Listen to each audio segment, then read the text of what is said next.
Bonjour tout le monde, merci d'être des nôtres. Je suis content d'être ici avec notre représentant permanent Bob Ray et notre ministre de l'Environnement et des Changements climatiques Stephen Guilbeault. Cette semaine, on est ici à l'Assemblée générale des Nations unies pour travailler avec nos partenaires à travers le monde. Je veux commencer aujourd'hui par condamner les propos du président Poutine qui continue de faire escalader sa propre guerre de manière irresponsable. Canada condemns Putin's irresponsible escalation of the war, his partial military mobilization, his nuclear threats, as well as Russia's rushed referendums to try to annex parts of Ukraine are unacceptable. Putin's behavior only goes to show that his invasion is failing. Canada remains steadfast in our support for Ukraine's sovereignty and territorial integrity, and we will continue to be there for Ukrainians as they defend their freedom and our democratic principles. During a moment of global crisis like this, it's important that we support one another. As Ukrainians are putting their lives on the line to free their country, people in some parts of the world don't have enough food to feed themselves and their families. Some are facing the consequences of climate change or are facing preventable, treatable diseases. Others are worried that the energy crisis will leave them in the cold this winter. All around the world, including in Canada, people are facing higher prices for groceries, for housing, and for filling up their cars or trucks. This week, here at the UN, we discussed these challenges during many meetings, including with the leaders of Suriname, Colombia, Chile, Moldova, France, the UN Secretary-General Antonio Guterres, and the President of the European Commission, Ursula von der Leyen. D'abord, pour assurer la santé des gens et sauver des vies pendant ces moments difficiles, on continue de travailler avec nos alliés comme les États-Unis et plusieurs autres partenaires. Cet après-midi, j'ai participé à la conférence organisée par le président Biden pour combattre le VIH, la malaria et la tuberculose à travers le monde. Canada is committed to making our world healthier, and that's why today we announced $1.21 billion in new funding to help meet the Global Fund goal of saving 20 million lives over the next 3 years. When there's less suffering in the world, it creates stability that benefits everyone, including Canadians at home. In recent years, global food insecurity has been increasing because of the pandemic and other crises like climate change. Russia's illegal invasion of Ukraine has been making things much worse. So yesterday I participated in the Global Food Security Summit, where we discussed ways to respond to global hunger while building more resilient food systems. In June, Canada announced an investment of $250 million in humanitarian assistance to help address the global food security crisis. This includes $3 million for the Food and Agriculture Organization, $35 million for UNICEF, and $151 million for the World Food Programme. It also includes funding for many Canadian NGOs, Action contre la faim, Alliance for International Medical Action, CARE Canada, Canadian Food Grains Bank, Save the Children Canada, and World Vision Canada. On est là pour faire face à l'insécurité alimentaire et on est aussi là pour soutenir les pays qui confrontent d'autres défis. Cette semaine, le Canada a organisé une rencontre avec des partenaires de la région des Caraïbes. On a parlé de ce qu'on fait pour soutenir le développement durable et la stabilité d'Haïti. Pendant la rencontre, j'ai annoncé une contribution de 20 millions de dollars par le biais d'un programme de l'ONU pour aider Haïti à se reconstruire suite à son plus récent tremblement de terre. Et on va continuer de travailler avec nos partenaires pour lutter contre la pauvreté et la faim en Haïti et partout dans le monde. Of course, while we do all of this, we're also continuing our work to fight climate change and protect the environment. This morning, I co-chaired the Financing Ocean Solutions panel with Prime Minister Støre of Norway. The goal was to bring together partners from around the world on protecting our oceans and addressing the biodiversity crisis. As Canada welcomes the world to Montreal for the Nature COP in December, will continue driving ambition, not just at home, but globally, too. With COP27 and COP15 coming up, we must have a united voice to deliver the results our world needs and our citizens are counting on. While I was here in New York at the UN, I continued to underline Canada's commitment to sustainable development goals at home and abroad. We must all take action to advance progress on the SDGs, government, private sector, and citizens. Canada plays a leading role to make our world a better place during this time of crisis, on keeping people healthy, on food security, on fighting climate change and protecting our oceans, on fighting harmful content online, on supporting Ukraine and defending democracy, en travaillant ensemble et en donnant la place à des voix diversifiées autour de la table des décisions, on continue de bâtir un avenir plus juste pour tout le monde. Merci beaucoup. OK, merci tout le monde. Nous avons maintenant 20 minutes pour des questions. We have 20 minutes for questions, starting with Radio-Canada. Bonjour, M. Trudeau, Madeleine Blais-Morin. Je me demandais comment vous réagissez à la demande du président ukrainien qui dit que la Russie doit être punie, que son droit de veto doit être retiré. Est-ce que vous pensez que c'est une idée qui est appropriée et que c'est faisable? On est dans une situation où un des pays fondateurs de l'ONU sur le Conseil de sécurité permanent est en train de violer les principes les plus profonds et fondamentaux de la charte de l'ONU elle-même. C'est une situation sans précédent et c'est pourquoi nous sommes en train et nous continuons de rallier les pays du monde, de continuer de souligner à quel point les actions de la Russie sont injustifiées, injustifiables et doivent avoir des conséquences. C'est pour ça qu'on appuie l'idée d'enquête, de suivi, de reddition de comptes contre Poutine pour ses crimes de guerre, pour son invasion injustifiée, pour le tort qu'il est en train de faire à des millions de gens, pas seulement en Ukraine, mais à travers le monde qui souffrent de prix d'énergie, d'une crise énergétique, mais aussi d'une crise alimentaire, entre autres. Okay.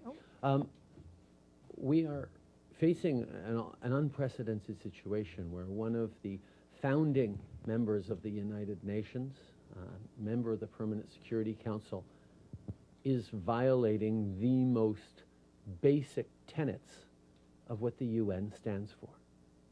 This is why Canada continues to stand strongly in support of Ukraine, to hold Putin to account, and to ensure that countries around the world understand that this attack on the sovereignty, on the territorial integrity, on the well-being of an independent country like Ukraine is absolutely unacceptable, why we continue to ensure that we do everything necessary to make sure Putin and his cronies are held to account for their horrific actions, the illegal invasion, and the war crimes that they're busy committing. Abigail Beeman, Global News. You mentioned Putin's nuclear threats in your comments. Do you think he's bluffing? Putin has fundamentally miscalculated in a whole bunch of different ways. He massively underestimated, first and foremost, the strength, the resilience, the courage of Ukrainians when it comes to defending their homeland, defending their rights to choose their own future. He also massively miscalculated when he thought democracies around the world would not stand up to defend the very core principles that underlie our democracies. Freedom to choose one's own future, territorial integrity, sovereignty. And these are things that are of concern not just to Western democracies, but to countries all around the world who are very aware of the fact that we cannot live in a world where might makes right. Putin was wrong, and he is right now failing and flailing in his response to this situation. We need to continue to demonstrate the strength and solidarity, not just of countries around the world, but of people around the world. We know that we're facing higher food prices. Families are facing higher gas bills, heating bills. And we're looking at a difficult winter. But we also know that Ukrainians are facing an even more difficult winter while they stand and fight, not just for their own country, but for the principles that are at the foundation of our countries as well. Mr. Prime Minister?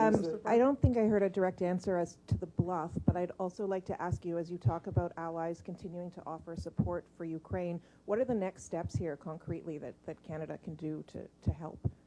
Canada is going to continue to strengthen our sanctions. We are going to continue to send military aid to Ukraine.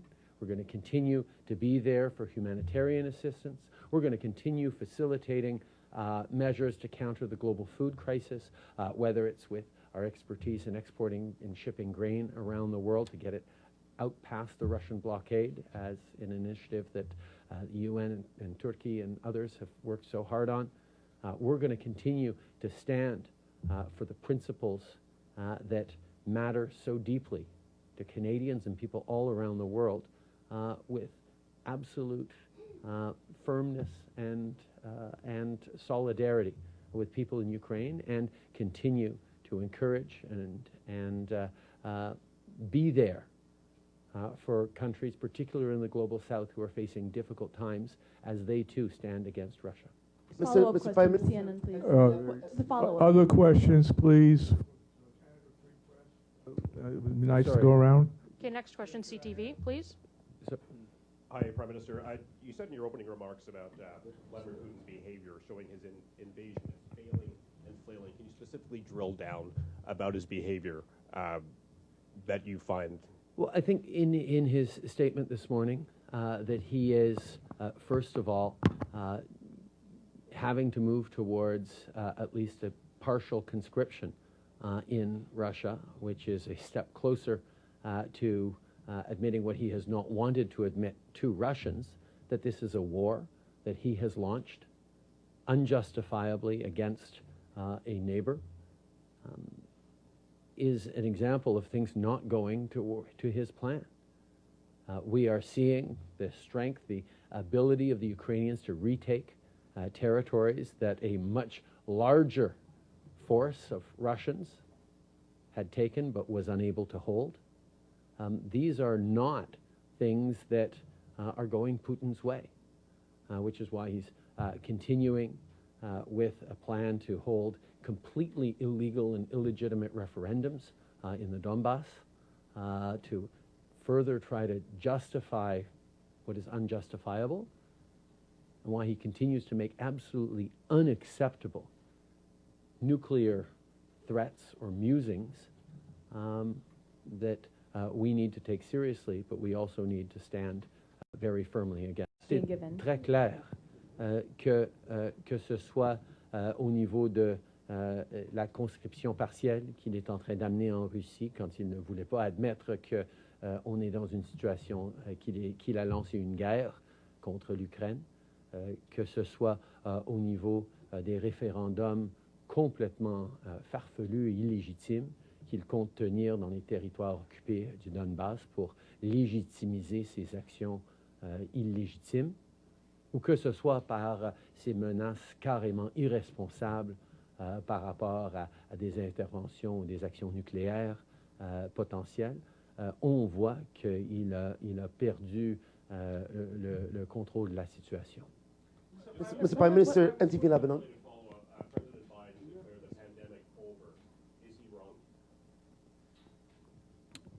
In Canada, our focus has been every step of the way on listening to science, on responding to the facts on the ground.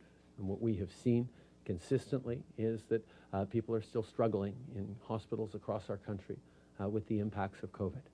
We all want this pandemic to be behind us as quickly as possible, which is why there is good news in a new series of vaccines that have come out, and we encourage people to get vaccinated the way Canadians got vaccinated in record numbers before. Get your vaccines up to date, and we will make sure that this pandemic gets behind us as quickly as we possibly can.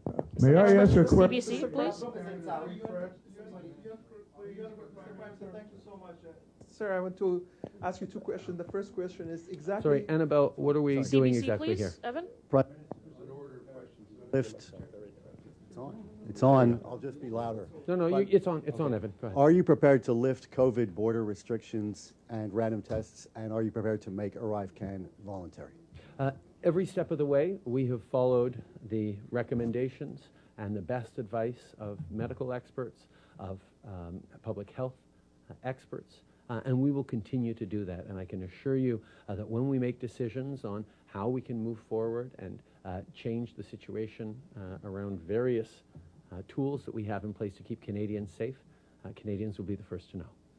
Could you give more specifics CBC? also? Could you about the kind of military assistance that you're thinking of providing Ukraine in the future?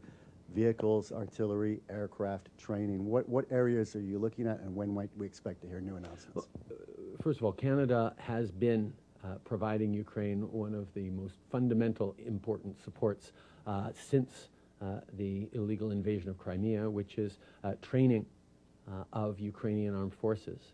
Back for a number of years now, we've trained up close to 35,000 Ukrainian Defense Force members. That is part of why they have been so tremendously effective alongside trainers from the UK and the United States. That has made a huge difference. On top of that, we've sent ammunition, we've sent cameras for drones, we've sent artillery, we've sent everything from sniper rifles to helmets and vests. We're sending light armored vehicles and enough equipment to repair and replace them. And we will continue to be there to send the kind of equipment that they ask for. Right now, as they're pushing into formerly Russian-held territory that is still part of Ukraine's territory, their ask is for more ammunition, and that is what we are focused on sending so that they can match the extraordinary expenditures of munitions that Russia, or try to match the extraordinary expenditures of munitions that Russia is sending on them every day. Mr. Prime Minister, Lavrov is in town. Lavrov is in town. Would you take the opportunity? Just, sure. It's also about military, but in the Middle East, exactly 28 days ago, Canadian air detachment from the Middle East was relocated from its counterterrorism effort to United Kingdom in order to support your effort regarding to Ukraine. Is this the beginning of end of your military support for Iraq and Kurdistan region in terms of fighting terrorism and ISIS? Thank you so much. Our commitment to fighting terrorism, Canada's long-standing commitment in Iraq to help push back against Daesh continues. We continue to be active in a number of NATO missions, in a number of international missions to fight terrorism, to support allies across NATO, to be there for friends like Ukraine, to be present in theaters and conflicts around the world. Canada has always stepped up where needed around the world, and we will continue to. You condemned back in June the U.S. Supreme Court's decision to overturn Roe versus Wade. You called it horrific.